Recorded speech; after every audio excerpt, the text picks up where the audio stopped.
In the continuation of chapter number 9 आज हम बात कर रहे हैं कंपाउंड माइक्रोस्कोप की। पिछला हमने वीडियो में सिंपल माइक्रोस्कोप डिस्कस किया था और उसकी एक लिमिटेशन थी। लिमिटेशन ये थी कि मैग्नीफिकेशन तो ये कराता है लेकिन बहुत ह्यूज अमाउंट में नहीं, यानी कि इसकी एक मैग्नीफिकेशन की लिमिट है, वो है 10 टाइम्स। लेकिन अगर हमें उससे भी ज़्यादा ऑर्डर में मैग्नीफिकेशन कराना हो तो यानी कि अगर हमें 1000 तक का मैग्नीफिकेशन कराना है, 1000 टाइम्स तक का, तो फिर हम मैग्नीफिकेशन के लिए यूज़ करते हैं कंपाउंड माइक्रोस्कोप। और प्रिंसिपल क्या है कंपाउंड माइक्रोस्कोप का वो भी हम डिस्कस कर लें।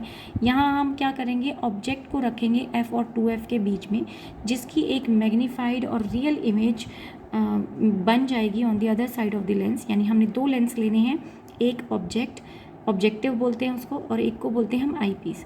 तो यहाँ हमने ऑब्जेक्ट रखा, इसको समझ भी लेते हैं और प्रिंसिपल भी इसी से क्लियर हो जाएगा कि हमने ऑब्जेक्ट को रखा A B, light radiation straight गई, रिफ्लेक्ट होके दूसरी तरफ पास हुई, लाइट रेडिएशन ऑप्टिकल सेंटर से गई, it should have return back to the same optical centre, और हमें इमेज मिल गई कहाँ पर, ए डैश बी डैश पर। यहाँ ए डैश बी डैश पर जो इमेज बनी है वो ऑब्जेक्ट का काम करेगी फॉर द नेक्स्ट लेंस, यानी आई पीस के लिए। तो लाइट रेडिएशन यहाँ से भी स्ट्रेट जाएगी और अंदर की तरफ रिफ्लेक्ट बैक होगी। यहाँ आपका ऑब्जर्वर है, तो ऑब्जर्वर यहीं से ऑब्जर्व कर रहा है, तो उसने ऑब्जर्व किया कि उसको लाइट रेडिएशन लगा कैसे, कि पीछे से कहीं से आ रही है। सेम दूसरी लाइट रेडिएशन जो ऑप्टिकल सेंटर से पास करी वो भी उसे पीछे से आती हुई दिखाई दी, और इमेज फाइनली बन गई कहीं पर।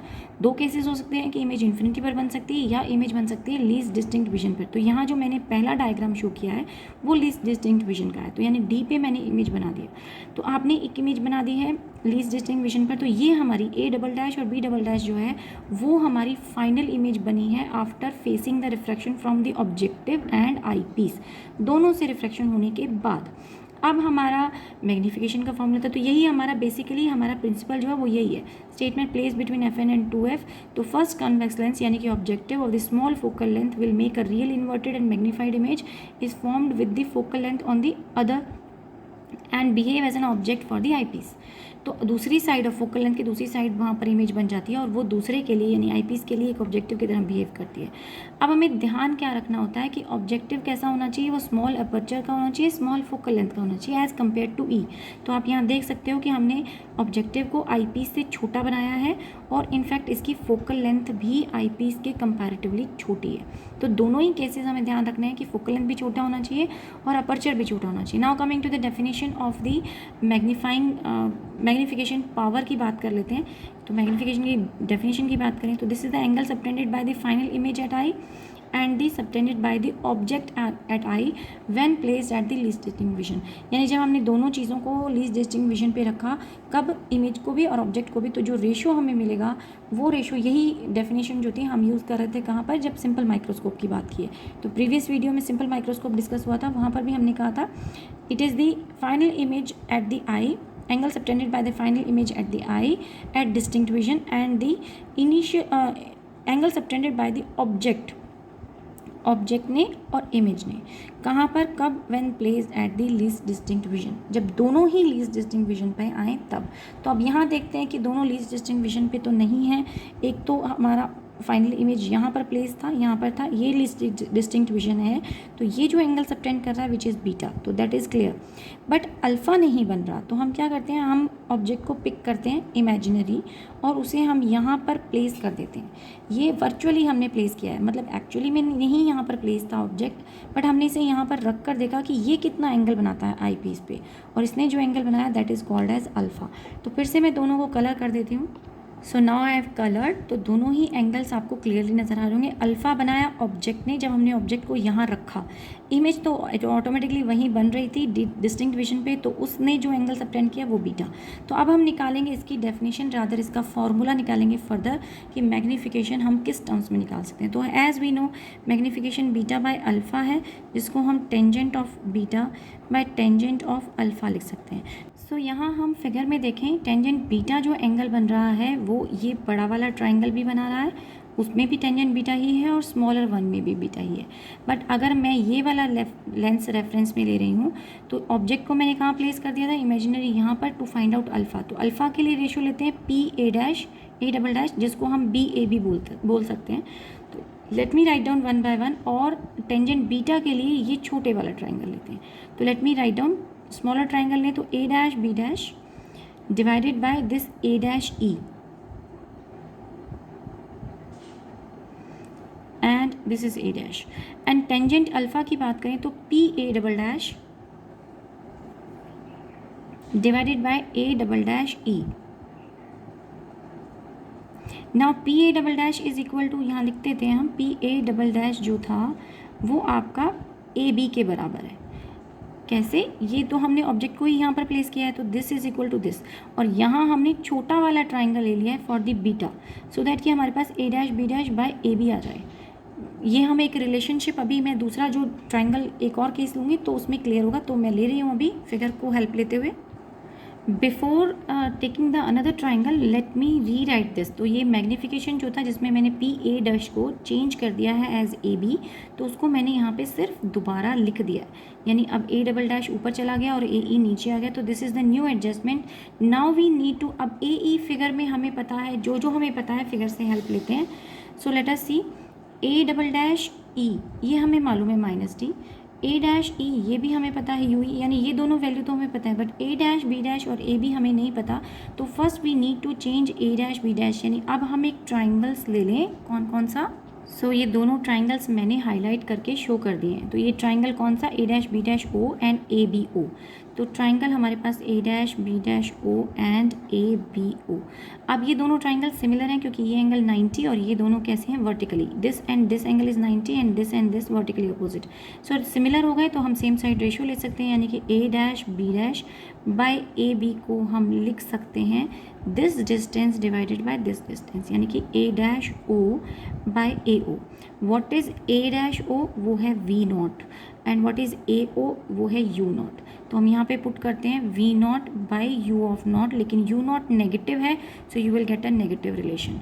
ये हमारे पास नेगेटिव रिलेशन आ गया है, तो अब हम वापस इसे इक्वेशन में पुट करेंगे, यानी यहाँ पुट करेंगे ए डैश बी डैश की जगह, ए डैश बी डैश की जगह हम directly V nought U nought put कर देंगे। So your magnification will become now V not by U of not minus में, एंड यहाँ पर ए डैश बी डैश की जगह पर ए डबल डैश ई क्या था? वो था हमारे पास माइनस डी, तो this will be minus D and this is your minus U E. This distance A dash E was minus U E, तो वो भी हमने प्लेस कर दिया। तो this is your final expression for the magnification, और we can write magnification as V not by U not D by U E. इसी magnification को आप एम नॉट एम ई भी बोल सकते हैं। एम नॉट क्या है? Magnification of the objective. M E क्या है? Magnification of eyepiece. So अगर हमें देना हो तो एम नॉट को हम V not by U not भी बोल सकते हैं, मैग्नीफिकेशन ऑब्जेक्टिव का एंड आई पीस का। वी नॉट बाई ये माइनस कन्वेंशन के साथ आएगा, और एम ई अगर हम दें which is your D by U E. इस डी बाई यू ई को हम फर्दर चेंज कर सकते हैं। फॉर एग्जांपल मैंने यहाँ पे वेरिएशन के लिए लिखा है कि if the image is formed at the least distinct vision, तो उस केस में हमारा वी हो जाता है माइनस डी, यू हो जाता है minus of U, and image कहाँ बनती है? फोकल लेंथ कितनी होती है आई पीस की? सपोज एफ ई हमारे पास रिलेशन है, सो हम इसे लेंस फार्मूला में नॉर्मली पुट कर देते हैं। तो 1 by F is equal to 1 by V minus 1 by U. So if you place F की जगह क्या आ जाएगा? This implies 1 by F E आ जाता है, 1 बाई माइनस ऑफ डी आ जाता है, एंड माइनस प्लस हो जाएगा which is you E. And entire expression अगर आप मल्टीप्लाई कर दें विद डी, तो आपके पास एक्सप्रेशन बन जाता है D by U E is equal to 1 plus D by F E, यानी डी बाई एफ ई आया और इधर डी बाई डी होगा -1 आएगा, जो कि हम इधर ले गए तो 1 plus D by F E आ गया है। तो अब जो एक्सप्रेशन था एम ई के लिए उसको D by F E U E लिखने के बजाय 1 plus D by M E लिख सकते हैं, and your magnification in that case will change to V not by U of nought and 1 plus D by F E. Remember, जब भी हम lens formula apply कर रहे हैं कहीं पर भी, तो हम उसके साथ कन्वेंशन ज़रूर कंसीडर करते हैं। बच्चे अक्सर यहाँ कन्वेंशन में गलती कर जाते हैं, इसलिए यहाँ फॉर्मूले में प्लस माइनस डिफरेंस आ जाता है, विच में create a problem in calculation of the certain numericals. चलिए अब स्पेशल केस भी देख लेते हैं। If the final image is formed at infinity, अगर आपकी फाइनल इमेज जो है वो इन्फिनिटी पे बन जाती है तो फिर यू एफ ई के इक्वल हो जाएगा। अगर ऐसा होगा तो फिर तो हम फर्स्ट एक्सप्रेशन को यहीं पर डायरेक्टली चेंज कर सकते हैं। तो आपकी एक्सप्रेशन मैग्नीफिकेशन का हो जाएगा minus of V not by U not and D by F of E. तो सिर्फ हमने क्या किया, यू को एफ ई के से रिप्लेस कर दिया। पहले क्या एक्सप्रेशन थी, पहले मैग्नीफिकेशन था in this form, in this form. This is also when you are finding out the magnification in the normal case, यानी m नॉट एम ई हमें अलग से कुछ स्पेसिफिकेशंस गिवन नहीं है, बट सिर्फ बोला है कि ऑब्जेक्ट कैसे है, डिस्टिंक्ट विजन पे हमने उसको निकाल लिया है। अगर इसे आप डी बाई यू ई को चेंज करते हैं in terms of focal length, अगर आपको यू ई गिवन है तो आप डायरेक्टली ये फॉर्मूला यूज़ कर लो, लेकिन अगर आपको फोकल लेंथ गिवन है और यू ऑब्जेक्ट का आई पीस के लिए नहीं गिवन है तो फिर आपको ये फॉर्मूला यूज़ करना पड़ेगा। तो this is just an another form of formula. ये भी डिस्टिंक्ट विजन के लिए एक्सप्रेशन था और ये भी डिस्टिंक्ट विजन के लिए ही एक्सप्रेशन है, सिर्फ हमने वेरी किया है। हाँ, इन्फिनिटी केस में हमारे पास डिफरेंट एक्सप्रेशन आ जाता है, यहाँ पे डी बाई एफ ई हो जाएगा। एक और स्पेशल केस भी इसमें बड़ा कॉमन है कि अगर ऑब्जेक्ट जो है is close to the F nought, you may see in this figure. तो यहाँ पर अगर हम ऑब्जेक्ट को कहाँ पर रख दें, फोकस के आसपास रख दें। हम फोकस पर नहीं रख सकते क्योंकि अगर हम फोकस पे रखेंगे तो इमेज कहाँ चली जाएगी, ये लाइट रेडिएशन कभी मीट ही नहीं करेगी। तो यहाँ यही लेंस ऑब्जेक्टिव इन्फिनिटी पे इमेज बना देगा, वो हमें नहीं चाहिए क्योंकि हम चाहते हैं कि इमेज कहाँ बने, इन दोनों लेंसेज के बीच में कहीं पर बने, ताकि वो ऑब्जेक्ट बिहेव कर जाए किसके लिए, आई पीस के लिए। तो अगर हमने ऑब्जेक्ट को फोकस के क्लोज रख दिया है, फोकस के पहले भी नहीं रखा, बिफोर फोकस भी नहीं रखा हुआ, बिफोर रखते तो वर्चुअल बनती, फोकस पर रखते तो इन्फिनिटी पर बनती, हमने क्लोज टू द फोकस रखा है लेकिन बाद में, फोकस के बाद, तो इमेज कहाँ बन जाएगी, ऑलमोस्ट उस सिचुएशन में जब हमने फोकस के पास रख दिया तो यू नॉट को आप एफ नॉट मान सकते हो, फोकल लेंथ के बराबर मान सकते हो, और उस सिचुएशन में इमेज कहाँ बनेगी, आई पीस के काफ़ी क्लोज बन जाएगी, यानी कि और भी ज़्यादा एनलार्ज्ड और पास चली जाएगी आई पीस के।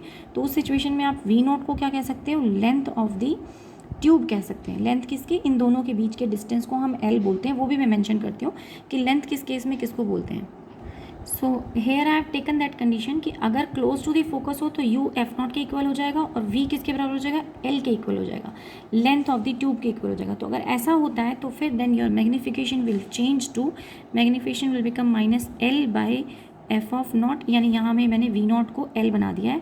और आपके पास इस वाले में तो इन्फिनिटी का सिचुएशन था, लेकिन यू नॉट को चेंज करना है मुझे, कहाँ पर, एफ नॉट की जगह यहाँ पर एफ नॉट रखना है, तो डी बाई एफ ई आ गया। रिमेंबर एल वी नॉट की जगह पुट किया एल और यू नॉट की जगह पुट कर दिया एफ नॉट, तो इसको प्लेस करके हमारे पास ये इक्वेशन आती है।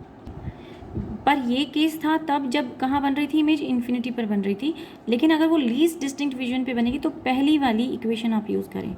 तो यहाँ मैंने नेक्स्ट केस में लिखा हुआ था फॉर्म्ड एट इन्फिनिटी, तो this is the case for, इसको ले लेते हैं हम केस फॉर डिस्टिंक्ट विजन के लिए, तो फिर इक्वेशन 1+ हो जाएगा। तो यहाँ मैं दोबारा लिख देती हूँ, मैग्नीफिकेशन कब, जब L by F not infinity पे बन रही हो तो डी बाई एफ ई है, अगर इन्फिनिटी पे है तो then you can write the expression like this, लेकिन अगर इन्फिनिटी पे नहीं है, एट डिस्टेंस डी है, ये भी लिख देते हैं एट डी। तो ये कहाँ बन रही है इमेज, कब, जब आपकी डिस्टिंक्ट विजन पे बन रही है, then you will write the formula the previous one, क्योंकि वो कहाँ था, डी के लिए फ्रेम था, ये वाला, ये डी के लिए था तो डी वाला एक्सप्रेशन यूज़ करेंगे, इन्फिनिटी के लिए तो इन्फिनिटी वाला एक्सप्रेशन यूज़ करेंगे। तो दोनों को मैंने अलग अलग शो कर दिया है। अब बात कर लेते हैं कि लेंथ ऑफ दी जो कंपाउंड माइक्रोस्कोप है उसको कैसे डिफाइन कर सकते हैं। So if your final image is at D, तो उस केस में आपकी लेंथ ऑफ द ट्यूब, यानी कि लेंथ एक्चुअली बेसिकली होता क्या है, the distance between the objective and eyepiece, उसको हम लेंथ बोल देते हैं। वो किसके बराबर हो जाएगा, V nought plus U E के बराबर हो जाएगा अगर इमेज बन रही है डिस्टिंक्ट विजन पे। अगर इमेज बन रही है इन्फिनिटी पे तो फिर आपका एल हो जाता है V nought plus F E, वो फिर V nought plus F E के इक्वल हो जाएगा। तो इसको हम डायग्राम से भी एक बार समझ लें। फ्रॉम द फिगर ये डिस्टेंस वी नॉट है और इसके अंदर अगर आप ये वाला डिस्टेंस यानी यू ई ऐड करते हैं तो आपको डिस्टिंक्ट विजन वाला केस मिल जाता है, यानी डिस्टिंक्ट विजन वाला ही केस था जब यू ई पर इमेज आई हो ऑब्जेक्टिव की और उस इमेज ने ऑब्जेक्ट का काम किया हो आई पीस के लिए। तो ये सिचुएशन थी नॉर्मल डिस्टिंक्ट विजन के लिए। तो डिस्टिंक्ट विजन के केस में तो आप लेंथ ऑफ दी लेंथ दे सकते हो कितना, V nought plus U E, clear है। लेकिन जब आपने इन्फिनिटी पर इमेज बनानी है तो फिर ऑब्जेक्टिव को कहाँ पर इमेज बनानी चाहिए, इस आई पीस के फोकस पे। अगर वो फोकस पे बनाएगा तो जाके इन्फिनिटी पर इमेज बनेगी आई पीस के लिए। तो हम क्या कहते हैं, तब आपकी सिचुएशन हो जाएगी कि वी नॉट कहाँ इमेज बनाएगा, तब फोकस पे, तो V nought plus this focal length eyepiece के लिए वो दोनों मिलके लेंथ देंगे। तो यहाँ मैंने यही लिखा है, V nought plus F E तो हो जाता है इन्फिनिटी के लिए, और V nought plus U E हो जाता है नॉर्मल डिस्टिंक्ट विजन के लिए। अब कंपाउंड माइक्रोस्कोप में कुछ इंपॉर्टेंट कंक्लूजन पॉइंट्स हैं, उनकी बात कर लेते हैं। तो यहाँ मैंने कुछ कंक्लूजन पॉइंट्स लिख कर रखे हैं, तो पहले बात कर लेते हैं। पहला तो डिफाइन कर रहे हैं हम ट्यूब लेंथ को, जो कि मैं ऑलरेडी डिफाइन कर चुकी हूँ। वो क्या होता है, दोनों ऑब्जेक्टिव और आईपीस की लेंसेज के बीच का जो टोटल डिस्टेंस है उसको हम ट्यूब लेंथ बोल देते हैं।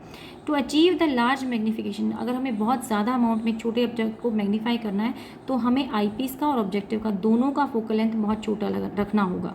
लेकिन बहुत ज़्यादा अपर्चर का या बहुत ज़्यादा कम फोकल लेंथ का लेंस डिज़ाइन करना भी मुश्किल होता है, इसलिए हम क्या करते हैं, मल्टी कंपोनेंट्स यूज़ कर लेते हैं। छोटे छोटे पार्ट्स को जोड़कर एक लेंस बनाया जाता है ताकि उनमें कुछ तरीके के एब्रेशंस को अवॉइड कर सकें। जैसे क्रोमेटिक एब्रेशन है, स्फेरिकल एब्रेशन से, इनको अवॉइड करने के लिए, मिनिमाइज़ करने के लिए इनका इफेक्ट हम मल्टी कंपोनेंट लेंसेज यूज़ करते हैं। तो उनको पार्ट्स में जोड़कर लेंस बनाते हैं सो दैट कि इस तरीके के एब्रेशंस ना आए। इसके अलावा भी बहुत सारे फैक्टर्स हैं, जैसे illumination of the object, contribution of the quality, visibility कितना है, इमेज कैसी बन रही है, मल्टी कंपोनेंट लेंसेज में कोई डिफेक्ट तो नहीं है। तो फिर बहुत सारे फैक्टर्स हैं जो आपके लेंस को यानी कंपाउंड माइक्रोस्कोप को बेटर बनाते हैं।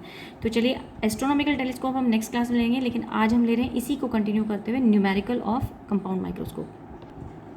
This is question number 9.11 from NCERT.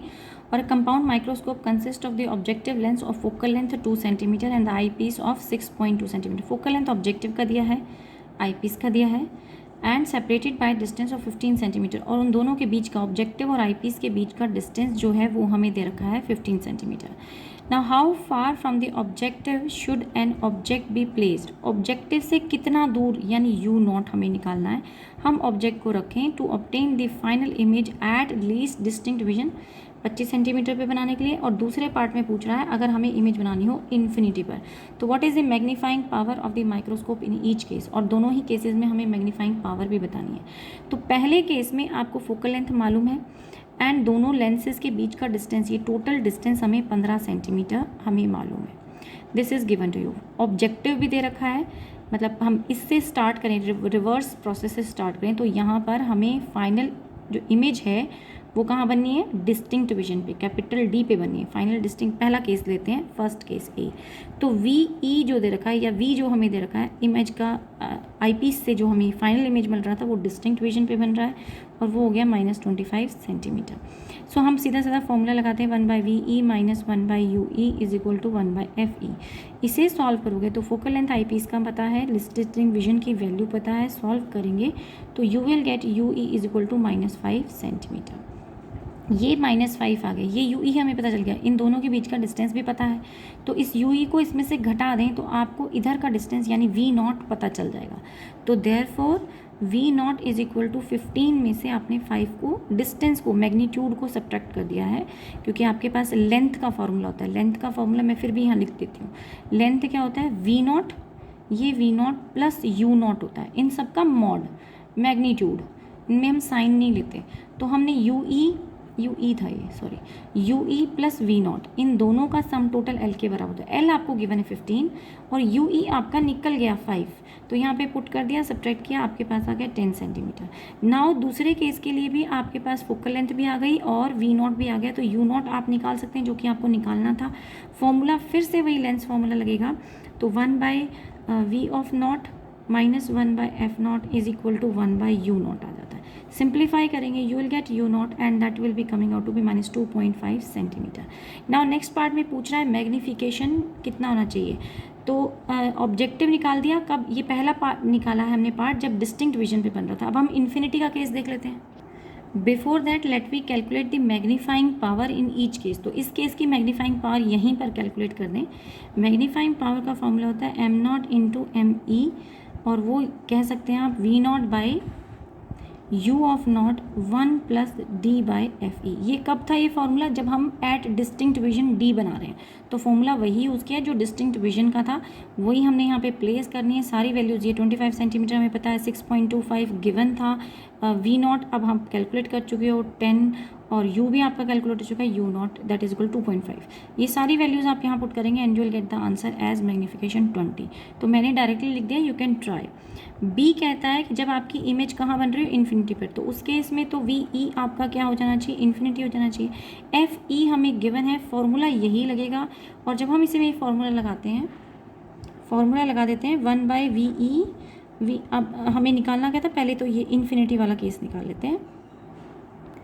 तो मैं यहीं पर इसे इन्फिनिटी पुट कर देती हूँ, 1 बाई वी को ही मैंने इन्फिनिटी पुट कर दिया। 1 by infinity is equal to 1 by U E, ये इधर जाएगा तो प्लस हो गया था, plus 1 by F of E. तो यू ई हमें ऑब्जेक्ट डिस्टेंस नहीं मालूम है, वही हमें निकालना है, तो आप सिंपली यू ई निकाल सकते हो, which is equal to F of E के इक्वल आ जाएगा, माइनस साइन के साथ, which is minus 6.25 centimetre. Now again we can find V not, जैसे हमने यहाँ किया था 15 में से 5 सब्ट्रैक्ट किया, लेकिन अब की बार हमें 15 में से ये सब्ट्रैक्ट करना है 6.25। सो देयरफॉर वी नॉट अब हमारे पास आ जाता है 15 minus 6.25, that will be giving you 8.75 centimetre. तो अगर आपके पास वी नॉट आ गया, यू नॉट ऑलरेडी गिवन है आपको, तो सॉरी एफ नॉट आपको ऑलरेडी गिवन है, तो हम यू नॉट निकाल सकते हैं। तो 1 by U nought is equal to 1 by V nought, here we have now 1 by V not and 1 by F nought. Value place करते हैं यहाँ पे 8.75 ये आ गया। एफ नॉट की वैल्यू हमें दे रखी है 2, सो दैट इज़ 2, एंड इसको भी आप जब सिंप्लीफाई करेंगे तो U nought will come out to be minus of 2.59 centimetre. NCERT के क्वेश्चंस हैं, सिंप्लीफाइड मिल जाते हैं, बट कॉन्सेप्ट समझना ज़रूरी होता है। नाउ नेक्स्ट इज मैग्नीफिकेशन निकालने की बात हो रही है। जब हम मैग्नीफिकेशन की बात करें तो लीस्ट डिस्टिंक्ट विजन के लिए तो फॉर्मूला था ये, लेकिन अब हमारा फॉर्मूला चेंज हो जाएगा and this will become V not by U of nought into D by F of nought. तो ये वैल्यूज़ हमें प्लेस कर दें, एफ ऑफ ई, सॉरी ये वैल्यूज़ हमें यहाँ पे प्लेस करनी है, and when you solve it you will get the answer as 13.5। तो दोनों ही केसेस हमने सॉल्व कर लिए। नेक्स्ट क्वेश्चन देखें।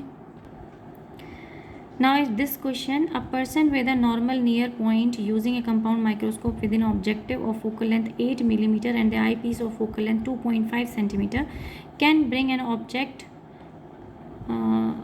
object placed at 9 mm from the objective in a sharp focus।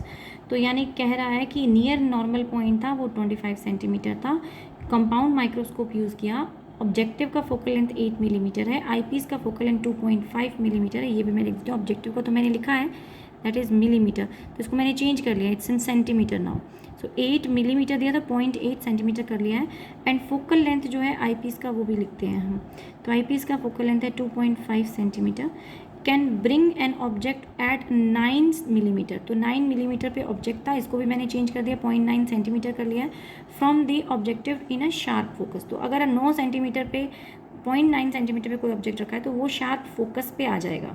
तो आपसे पूछता है what is the separation of the lens, तो हमें सेपरेशन निकालना है। तो अगर आपने सेपरेशन निकालना है, फॉर्मूला होता था V nought plus U E, याद हो तो इसने यहाँ ऑब्जेक्ट था, इसका इमेज जो है इस तरफ बनेगा वो वी नॉट, और जो इमेज है वो दूसरे वाले लेंस के लिए यहाँ पर जो आईपीस होगा बड़ा साइज़ का होता है वो यू ई डिस्टेंस, तो this plus this will give you the length.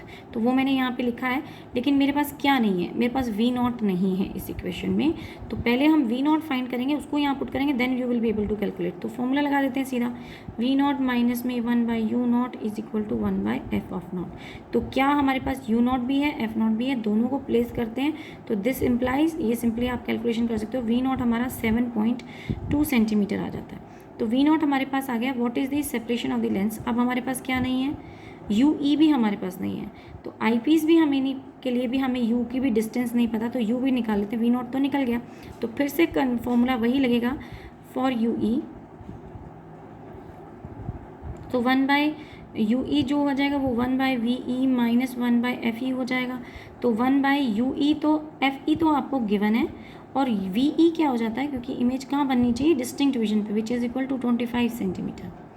VE जो है वो आप, क्योंकि वो शार्प फोकस की बात कर रहा है, कहते हैं it will bring to the sharp focus. Sharp focus कहाँ, जहाँ क्लियरली आप देख पा रहे हैं। क्लियरली कहाँ देख पाते हैं, डिस्टिंक्ट विजन पे। तो वही वैल्यू हमने यहाँ पे पुट करनी है to calculate UE। And when you solve it you will find -2.27 centimetre. तो ये दोनों हमारे पास वैल्यू आ गई। देयरफॉर L क्या हो गया, इन दोनों का sum total, and that will give you 9.47 centimetre. Now next part में मांग रहा है मैग्नीफाइंग पावर। मैग्नीफाइंग पावर होता है m0 इंटू ME। किसकी बात हो रही थी, डिस्टिंक्ट विजन की बात हो रही थी। तो फॉर्मूला भी वही यूज़ करेंगे, V0/U0 एंड 1 + D/F(E). तो वैल्यू प्लेस करेंगे, सॉल्व करेंगे, you will get 88 as an answer. So ये NCERT के ही क्वेश्चंस हैं, उन्हीं की बात हो रही थी। सो आज की क्लास के लिए इतना ही। नेक्स्ट क्लास में कुछ और न्यूमेरिकल्स लेंगे और लेंगे एस्ट्रोनॉमिकल टेलीस्कोप।